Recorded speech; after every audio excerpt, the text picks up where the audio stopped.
शिवानी। सबसे पहले शिवानी कहती हैं कि मत गतम राजम लाजा हो मताशना यावत कन्या न बामांगी तावत कन्या कुमार का। जब से आप आए आपको हमारे पिताजी ने मधुपर्क कराया, लाजा होम कराया, इत्यादि इत्यादि काफी पूजन कराए। हम आपसे कुछ वचन चाहते हैं, कहिए वचन देने को तैयार है। ऐसे कहना जो लोग सुन रहे हैं। पहला वचन मांगती हैं, सुखे चैव दुखे दारिद्र्य धन संचय ज्ञात में भावेन प्रथमे विष्णु साक्ष्य कहा। सुख में दुख में दरिद्रता इत्यादि किसी भी परिस्थिति में एक सा प्रेम एक सा व्यवहार रखिए। जीवन में ऐसा हो जाता है कि हम लोग जब सुख आता है तब तो बहुत आपस में मेल मिलाप कर लेते बात करते हैं, लेकिन कभी जीवन में कष्ट आता है तो फिर हम लोग अपना एकांत भाषा ढूंढ लेते हैं, एकांत हो जाते, एकाकी हो जाते। ऐसा नहीं करना, क्योंकि जीवन में सुख और दुख ये जीवन के दो पहलू है। यदि रात है तो एक न एक दिन भी आएगा, और अगर सुबह है तो शाम होगी। और जीवन में सुख है तो निश्चित मानिए कभी न कभी दुख भी आएगा। अरे हम लोग तो साधारण मनुष्य, भगवान के जीवन में भी कष्ट आया, उनको भी जंगलों में जाना पड़ा, कृष्ण जी के जीवन में भी कष्ट आया, तो सबके जीवन में सुख दुख आता है। तो इनमें एक जैसा ही प्रेम रखें, जैसा सुख में प्रेम वैसा ही दुख में प्रेम रखें, तो आपके वामांगाना स्वीकार करेंगे। कहिए वचन स्वीकार। दूसरा वचन मांगती हैं, होमे यज्ञ व्रते दाने तीर्थोत प्रवेश के ज्ञात में भावेन द्वितीय विष्णु साक्ष्य कहा। होम करो, यज्ञ करो, तीर्थ यात्रा करने जाओ, कहीं भी धार्मिक कार्य करने जाओ तो हमको साथ में लेकर के करना, क्योंकि जब साथ में लेकर के करते हैं तो भी उसका फल प्राप्त होता है। अब घूमने का मतलब ये नहीं कि अपने जैसे वाले दोस्तों के साथ प्लान बन रहा है तो जरूरी नहीं हमें लेकर के जाओ, क्योंकि वो एक अलग यात्रा हो जाती है। लेकिन जब कहीं तीर्थ की यात्रा करने जाए, कोई भी धर्म का कार्य करने, हवन करने जैसे नहीं होती है तो आपने देखा वो धागा जोड़ दिया, यानी इसका प्रतिबिंब ये कि वो नहीं है लेकिन अभी भी उनको स्थान दे रहे हैं, तो हमको लेकर के ही करें तो आपके वामांगना स्वीकार करेंगे। इसके बाद कहते हैं 3 प्रकार की अवस्थाएं होती हैं, बाला चय व्यवस्था त्रियावस्था संभवे ज्ञात में भावेन तृतीय विष्णु साक्ष्य कहा। 3 प्रकार की अवस्थाएं होती हैं, बाल अवस्था, युवावस्था और वृद्धावस्था। बाल अवस्था तो बिटिया अपने पिता के घर, अब आती है युवावस्था यानी जवानी की अवस्था, वो अपने पति के यहाँ बिताती है। तो जैसा प्रेम जवानी में करो वैसा ही प्रेम वृद्धावस्था यानी बुढ़ापे पर्यंत तक करो, तब आपके वामांगाना स्वीकार करेंगे। स्वीकार है। इसके बाद कहते हैं 4 प्रकार के हमारे जीवन में पुरुषार्थ हैं, धर्म अर्थ काम और मोक्ष। धर्म का कोई भी कार्य करो साथ में लेकर के। अर्थ, ये बहुत जरूरी बात सुन लो, सुनो। अर्थ यानी पैसा, जितनी आमदनी होए, जितने फ्रिज कूलर बेचो, बताए तो संजय गया कि आज कूलर बेचो, दीवार फ्रिज बेचो, है ना। तो आमदनी का जितना भी व्यवस्था है सब इनको पता होना चाहिए।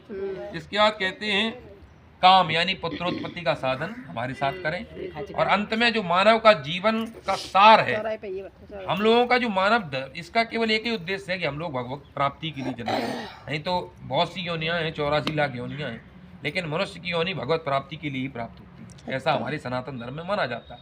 तो उसके साथ भी हमारे ही साथ करें, क्या वचन स्वीकार।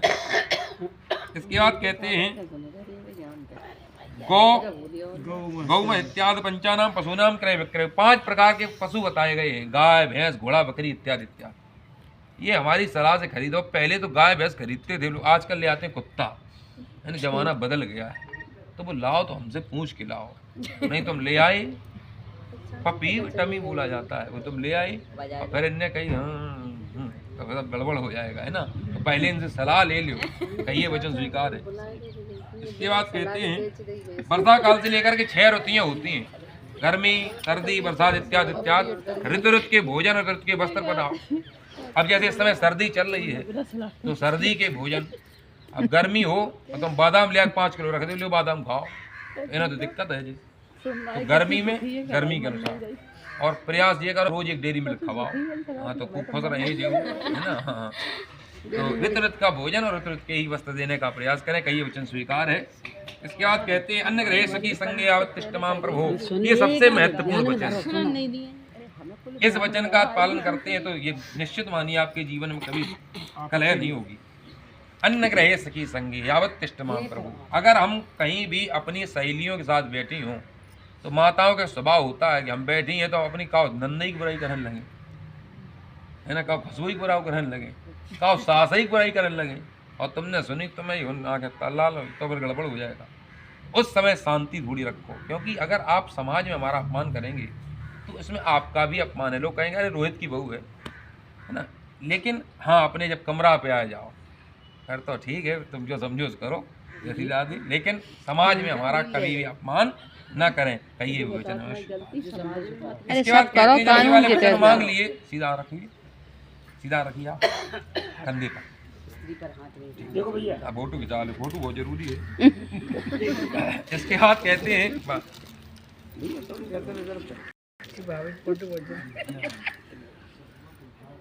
हो गया हमारा, ठीक।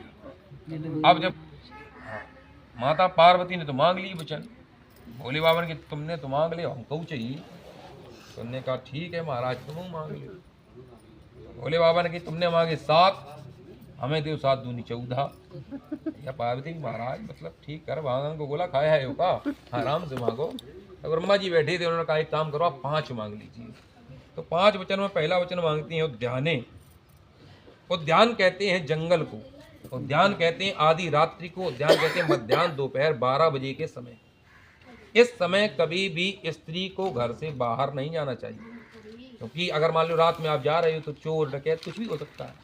और दोपहर 12 बजे के लिए इसलिए मना किया क्योंकि दोपहर में भी गर्मियों के दिनों में सुनसान हो जाता है प्राय गाँव में, आपने देखा हो, इसलिए जाना नहीं चाहिए। लेकिन माताओं का एक स्वभाव होता है, माता ऐसे नहीं। महाराज एक बात बताओ, आप कहते हैं जाए ना, घर में मान लो आग लग जाए, चोर आ जाए, कोई डकैत आ जाए तो क्या करें? हम तो आपने तो वचन रख लीजिए कि आप जाओ ना कहीं।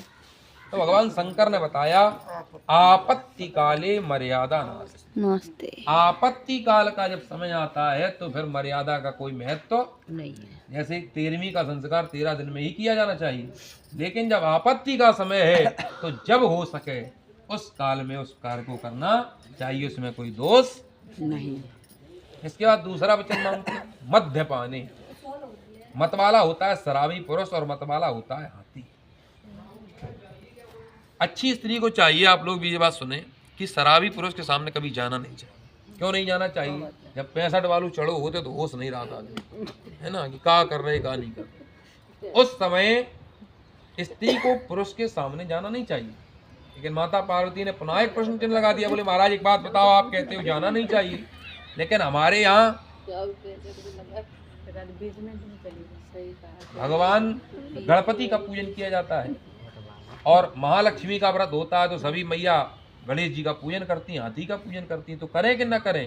तो भगवान शंकर ने एक उपाय बताया कि मिट्टी के गणेश का पूजन करें। इसीलिए आपने देखा होगा भगवान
मान जहाँ कोई और तहाँ गए कल्याण न होई।